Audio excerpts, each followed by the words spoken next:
नमस्कार दोस्तों, आज हम इस वीडियो में क्लास 11th का पॉलिटिकल साइंस राजनीतिक विज्ञान का अध्याय 6 नागरिकता पढ़ने जा रहे हैं। इस अध्याय में हम लोग ये जानेंगे नागरिकता का अर्थ क्या होता है, नागरिकता किसे कहते हैं, कोई भी नागरिक किसी राज्य की नागरिकता कैसे प्राप्त कर सकता है, नागरिकता कैसे वैध हो सकता है, ये सारी जानकारी हम इस अध्याय में देखेंगे। तो चलिए आज का हम वीडियो शुरू करते हैं। सबसे पहले हम लोग देखते हैं नागरिकता का अर्थ क्या होता है। नागरिकता का तात्पर्य उस संबंध से है जो किसी व्यक्ति और राज्य के बीच में होता है। जो नागरिकता होती है एक व्यक्ति के और राज्य के बीच में होती है, यानी व्यक्ति उस राज्य का जो व्यक्ति होता है वो उस राज्य का नागरिक होता है। हम आसान शब्दों में ये भी कह सकते हैं जो नागरिकता होती है नागरिक और उसके राज्य के बीच में होती है। नागरिकता के तहत एक व्यक्ति को कुछ अधिकार, अब देखिए नागरिकता में व्यक्ति को ना कुछ अधिकार दिए जाते हैं और अधिकारों के साथ कुछ कर्तव्य भी दिए जाते हैं। उसे अधिकारों के साथ जो कर्तव्य दिए जाते हैं उनका उसको पालन करना जरूरी होता है। नागरिकता एक कानूनी स्थिति है जिसमें व्यक्ति राज्य के प्रति वफादारी और कर्तव्यों को निभाने का वचन देता है। अब देखिए क्या होता है, जो नागरिकता है एक प्रकार की ना ये कानूनी स्थिति है। इसमें जो व्यक्ति है जो राज्य का नागरिक है उसे जो राज्य ने कर्तव्य दी है उनको वफादारी से उनको निभाना होता है, और बदले में राज्य क्या करता है, बदले में राज्य उस व्यक्ति को सुरक्षा और अधिकार प्रदान करता है। ये हो गया नागरिकता का अर्थ। यानी नागरिकता क्या होती है, एक नागरिक और राज्य के जो बीच का संबंध है उसी को नागरिकता कहा गया है। और इस नागरिकता में जो नागरिक है जो व्यक्ति है उसे कुछ अधिकार और कुछ कर्तव्य दिए गए हैं। अगली स्लाइड में चलते हैं हम लोग। अब देखिए जो राज्य का व्यक्ति है जो नागरिक है उसे कुछ अधिकार भी दिए गए हैं। कुछ अधिकारों में क्या, जैसे राजनीतिक अधिकार। राजनीतिक अधिकार में व्यक्ति के पास क्या है, मतदान का अधिकार है, वोट देने का अधिकार है, चुनाव लड़ने का अधिकार है, यानी वो चुनावों में खड़ा हो सकता है, सरकारी सेवाओं में शामिल होने का अधिकार, यानी सरकारी नौकरी प्राप्त करने का अधिकार है उसके पास। अब देखिए आगे, सामाजिक और आर्थिक अधिकार भी हैं। यानी जो व्यक्ति राज्य का नागरिक होता है उसके पास कुछ सामाजिक अधिकार भी होते हैं और कुछ आर्थिक अधिकार भी होते हैं, जैसे संपत्ति का अधिकार, शिक्षा और रोजगार के अधिकार। संपत्ति का अधिकार है, उसके पास संपत्ति इकट्ठा कर सकता है, लेकिन संपत्ति इकट्ठा करने का उसका तरीका सही होना चाहिए, गलत तरीके से संपत्ति इकट्ठा नहीं कर सकता। समानता का अधिकार भी है व्यक्ति के पास, उसके साथ कोई भेदभाव नहीं किया जा सकता जिस समाज में वह रहता हो। अब नागरिकों के अधिकार में मौलिक अधिकार जो दिए गए हमारे संविधान में 6 मौलिक अधिकार दिए गए हैं, वो भी नागरिकों के अधिकार के अंतर्गत आते हैं। देखिए स्वतंत्रता का अधिकार है, अभिव्यक्ति का अधिकार है, न्याय का अधिकार है और समानता का अधिकार है। कुछ अधिकार यहाँ दिए गए हैं जो हमारे नागरिकों के अधिकार में आते हैं। अब देखिए जो नागरिक है किसी राज्य का, तो राज्य का नागरिक होने के नाते उस व्यक्ति को, नागरिक को अधिकारों के साथ ना कुछ कर्तव्य दिए गए हैं। इन कर्तव्यों का पालन करना उसका फर्ज होता है, यानी उसे इन कर्तव्यों का पालन करना पड़ता है। जैसे कानून का पालन करना, यानी जिस राज्य में वो रह रहा है उस राज्य के जो कानून हैं उनका उसे पालन करना चाहिए। कर का भुगतान करना चाहिए, यानी जो टैक्स होता है जो उस राज्य ने कर लगा रखा है, कुछ लोग 5% लगाते हैं किसी राज्य में, तो जो कर लगा रखा होता है उसको निभाना, उसको देना उसका फर्ज होता है। देश की रक्षा के लिए हमेशा तत्पर रहना चाहिए, देश की रक्षा के लिए हमेशा आगे आना चाहिए। सार्वजनिक संपत्ति की सुरक्षा करनी चाहिए, यानी जो सरकार की संपत्ति है उसकी सुरक्षा करनी चाहिए, उसे बिना वजह नुकसान नहीं पहुंचाना चाहिए। सामाजिक समरसत्ता और एकता को बनाए रखना, यानी समाज में समानता और एकता को बनाए रखना चाहिए। तो एक व्यक्ति के, जो व्यक्ति राज्य में रहता है उसके नागरिक होने के नाते कर्तव्य थे, कानून का पालन करना चाहिए, समय पर टैक्स का भुगतान करना चाहिए, देश की रक्षा के लिए हमेशा आगे आना चाहिए, सार्वजनिक संपत्ति की सुरक्षा करनी चाहिए, सामाजिक समरसत्ता और एकता को बनाए रखना चाहिए। अगली साइड में चलते हैं हम लोग। अब देखिए, यानी जो कोई व्यक्ति किसी राज्य का जो नागरिक होता है तो नागरिकता किस किस प्रकार से प्राप्त कर सकता है। सबसे पहले जन्म से नागरिकता। जन्म से नागरिकता, भारत में जन्म लेने वाला प्रत्येक व्यक्ति भारतीय नागरिक हो सकता है, भले ही उसके माता पिता भारतीय हो या ना हो। यानी जिस व्यक्ति का जन्म भारत में हुआ है तो वो भारत का नागरिक है, उसके माता पिता भारतीय हो या ना हो, लेकिन अगर उसका जन्म भारत में हुआ है तो वो भारत की नागरिकता ले सकता है। वंश से नागरिकता, अब दूसरा पॉइंट है वंश से नागरिकता। यदि किसी व्यक्ति का जन्म भारत के बाहर हुआ हो लेकिन उसके माता पिता में से कोई एक भारतीय है तो वह व्यक्ति भारतीय नागरिकता प्राप्त कर सकता है। अब देखिए, अगर दो माता पिता हैं कोई, उनमें से एक भारतीय है तो उनका जो पुत्र होगा वो भारत की नागरिकता प्राप्त कर सकता है। यानी किसी भी व्यक्ति का जन्म अगर भारत के बाहर होता है लेकिन उनके माता पिता में दोनों में से कोई एक भारतीय है तो वह भारत की नागरिकता प्राप्त कर सकता है। पंजीकरण द्वारा नागरिकता। पंजीकरण द्वारा सिटीजनशिप बाय रजिस्ट्रेशन। अब देखिए, कुछ विशेष श्रेणियों के व्यक्तियों को भारत सरकार के समक्ष पंजीकरण कराने के बाद भारतीय नागरिकता प्राप्त हो जाती है। यानी कुछ विशेष स्थितियों में अगर वो भारत सरकार के सामने अप्लाई करते हैं भारत की नागरिकता के लिए तो उन्हें भारत की नागरिकता मिल सकती है। भारत के रहने वाले भारतीय मूल के व्यक्ति, यानी भारत के बाहर रहते हैं लेकिन किसी कारणवश वो बाहर चले गए हैं लेकिन वो भारतीय हैं तो भारत की नागरिकता प्राप्त करने के लिए रजिस्ट्रेशन या अप्लाई कर सकते हैं। भारत के नागरिकों से शादी करने वाली व्यक्ति, पुरुष हो या स्त्री हो, अगर वो किसी भारतीय से शादी करता है तो वह भारत की नागरिकता के लिए अप्लाई कर सकते हैं। 7 साल या उससे अधिक समय में भारत में निवास करने वाला व्यक्ति, जो कम से कम 7 साल या 7 साल से ज़्यादा साल तक भारत में रहा हो, वह भारत की नागरिकता के लिए अप्लाई कर सकता है। अब देखिए, चौथा प्रकार है प्रकटीकरण द्वारा नागरिकता। प्रकटीकरण द्वारा नागरिकता, वह व्यक्ति जो भारत में कम से कम 12 साल से रह रहा हो, अवैध रूप से नहीं, यानी गैर कानूनी तरीके से नहीं, वैध रूप से रह रहा हो, जो भारतीय नागरिक बनने के लिए आवेदन करता है उसे कुछ शर्तों पर नागरिकता दी जा सकती है। इस प्रक्रिया में भाषा, संस्कृति और अन्य शर्तों की जानकारी होना जरूरी होता है।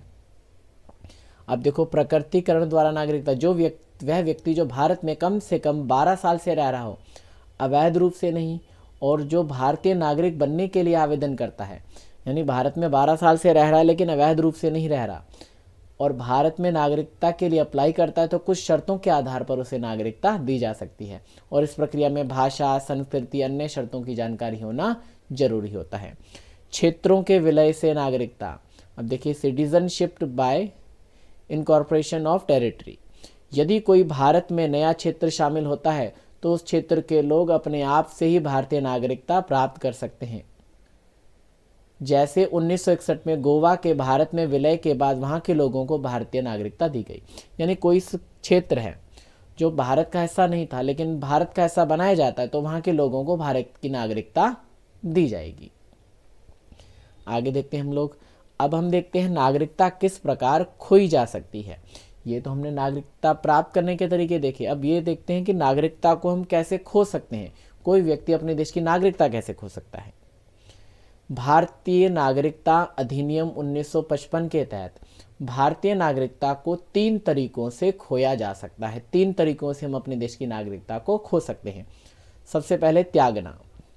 जब कोई भारतीय नागरिक स्वेच्छा से, अपनी मर्जी से अपनी भारतीय नागरिकता को छोड़ता है, जब कोई व्यक्ति अपनी मर्जी से नागरिकता छोड़े तो वह भारत की नागरिकता खो सकता है। दूसरा, यह स्थिति तब होती है जब कोई व्यक्ति विदेशी नागरिकता प्राप्त कर लेता है और स्वेच्छा से भारतीय नागरिकता का त्याग करना चाहता है। एक स्थिति तब आती है जब कोई व्यक्ति विदेशी नागरिकता ले रहा है और अपनी मर्जी से भारतीय नागरिकता को छोड़ रहा है। ऐसे व्यक्ति द्वारा अपने नाबालिग बच्चों को नागरिकता की स्वतः समाप्त हो जाती है, और ऐसे व्यक्तियों द्वारा जो विदेशी नागरिकता ले रहे हैं उनके बच्चों की नागरिकता भी समाप्त हो जाती है। लेकिन जब वे 18 वर्ष के हो जाते हैं तो वह पुनः भारत की नागरिकता का दावा कर सकते हैं।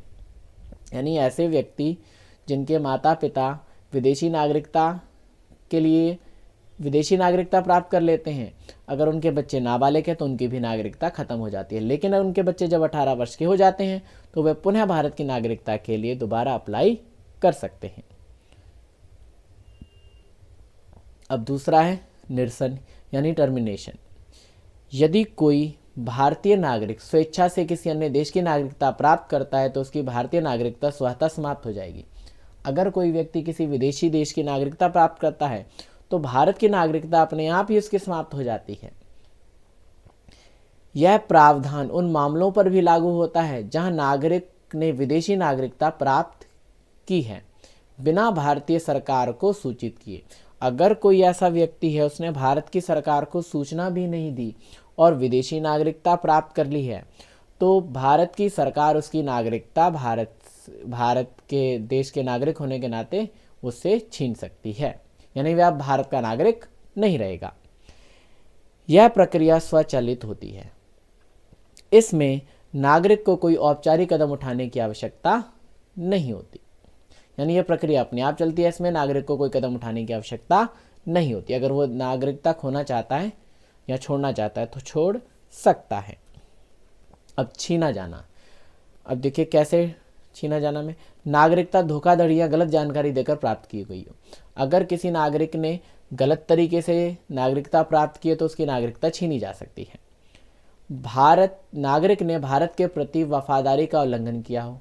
अगर कोई व्यक्ति भारत का नागरिक होने के नाते वफादारी की बजाय भारत के साथ कुछ गलत करे, वफादारी का उल्लंघन करे, तो इस स्थिति में उस नागरिक से भारत की नागरिकता छीनी जा सकती है। नागरिक ने विदेशी सरकार के साथ संपर्क रखा हो। अगर कोई भारत का नागरिक है और किसी विदेशी सरकार के साथ संपर्क रख रहा है, युद्ध के समय दुश्मन देश का सहायता कर रहा हो, दुश्मन देश की मदद कर रहा हो, तो ऐसी स्थिति में उसकी नागरिकता छीनी जा सकती है।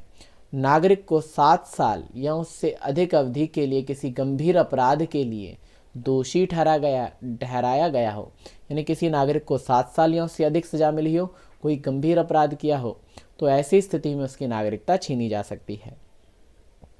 नागरिक ने 1 वर्ष से अधिक समय तक लगातार भारत के बाहर निवास किया हो, यानी नागरिक जो हो कम से कम 1 वर्ष से अधिक तक लगातार भारत के बाहर निवास किया हो बिना भारत सरकार की अनुमति लिए, यानी बिना भारत सरकार की अनुमति लिए अगर वो भारत से बाहर रह रहा है तो भारत की सरकार उससे उसकी नागरिकता छीन सकती है।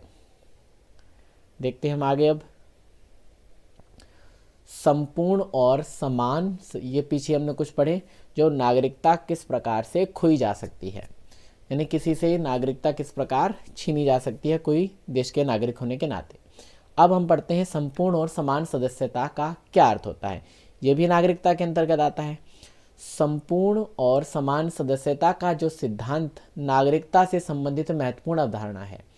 यह विचार नागरिकता के साथ जुड़े अधिकारों, कर्तव्यों और जिम्मेदारियों में समानता की बात करता है। इसका अर्थ यह है कि किसी भी व्यक्ति के लिए राज्य का नागरिक होने का अर्थ केवल राज्य के कानूनों का पालन करना नहीं है, बल्कि उसे संपूर्ण समान अधिकारों का भी अधिकार होना चाहिए। यानी संपूर्ण और समान सदस्यता का मतलब इन्होंने क्या बताया कि कोई भी व्यक्ति अगर किसी राज्य का नागरिक है तो नागरिक होने के नाते उसका ये अर्थ नहीं है कि सिर्फ उसे नागरिकता दी जाए। नागरिकता देने के बाद जितने भी कानून हैं सबको बराबर उनका पालन करना चाहिए और उनके अधिकार सबको समान मिलने चाहिए, यानी संपूर्ण समान सदस्यता भी होनी चाहिए। यानी सभी नागरिकों के लिए समान कानून होंगे और सभी नागरिकों को समान अधिकार भी प्राप्त होंगे और सबको समान कर्तव्य भी निभाने होंगे।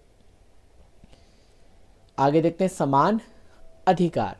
समान अधिकार का अर्थ है समाज में प्रत्येक व्यक्ति को बिना किसी भेदभाव के समान अधिकार प्राप्त हैं, यानी समाज में प्रत्येक व्यक्ति को बिना किसी भेदभाव के समान अधिकार प्राप्त हैं।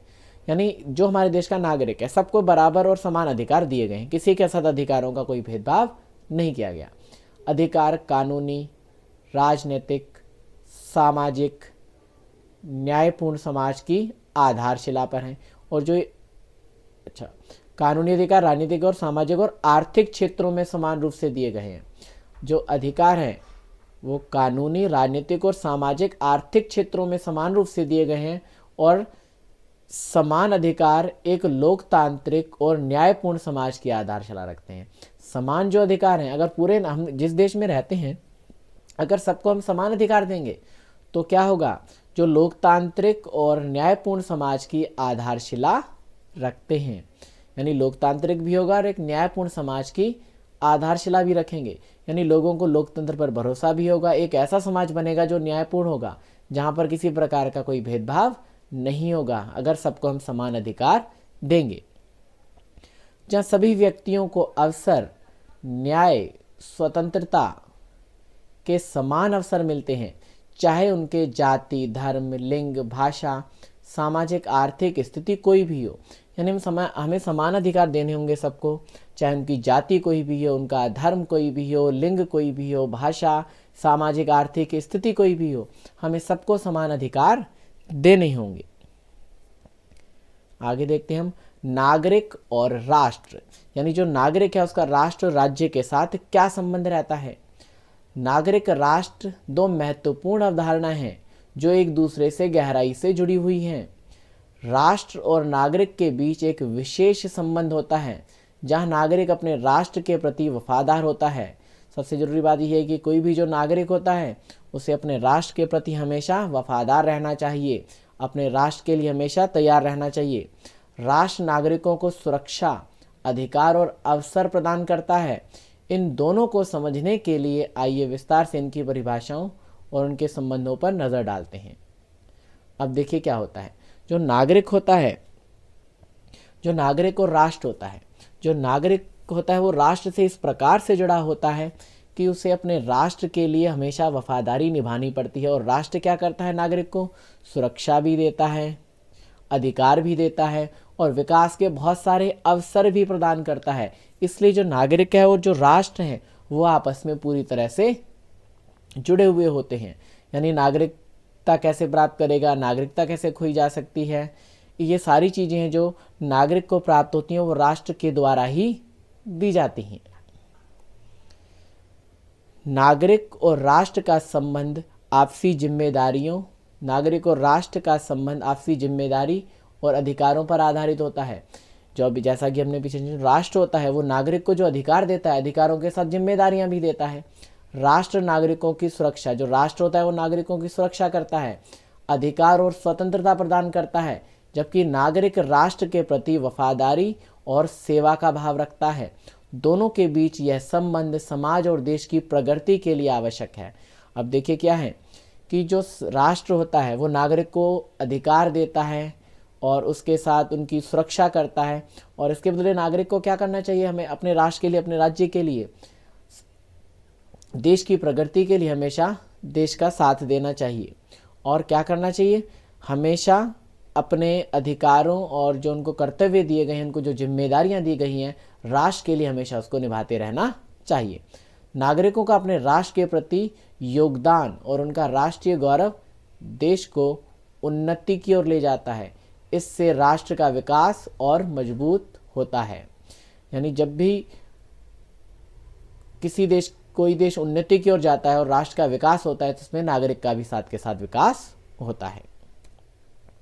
अब देखिए सार्वभौमिक नागरिकता क्या होती है। सार्वभौमिक नागरिकता, सार्वभौमिक नागरिकता का विचार यह है कि सभी इंसानों को, चाहे वे किसी भी देश, कोई भी देश से हो, जाति से हो, धर्म, लिंग, सामाजिक पृष्ठभूमि से हो, समान नागरिकता के अधिकार प्राप्त होने चाहिए।